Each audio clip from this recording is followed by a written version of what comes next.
what would you say if you didn't have to worry about anybody watching?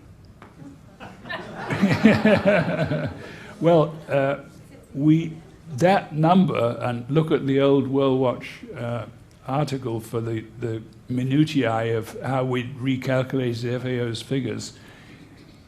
It's based on of the order of 25 re-estimations of assumptions, and we estimated based on our knowledge, and each time we did an estimate, we could have erred on the side of exaggeration or on the side of being a bit conservative. And because we're scientists, we erred slightly on the conservative side if there was any doubt.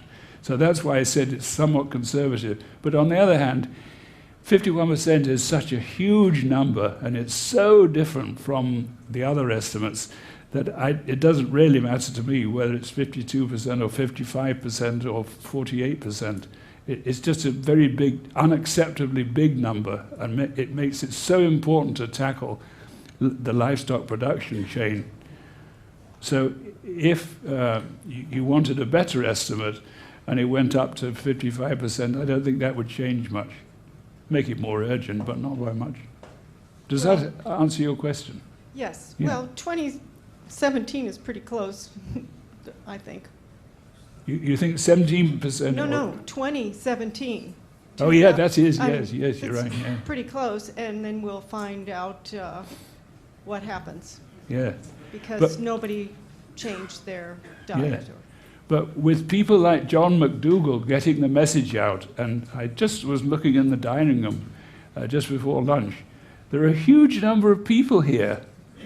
So John McDougall actually is doing much more successful work than I ever will. I mean, I publish these little papers. I don't think many people read them. But if John McDougall's efforts can be cloned and amplified, and so that maybe he could have branches of his message or have conference weekends, if he's got the energy, every weekend of the year. But how can we expand John McDougall's few hundred here today to be a few thousand next month? That will be very influential. Now, if all of you go back home to where you live and get the message out, that's part of John's game plan, I'm sure.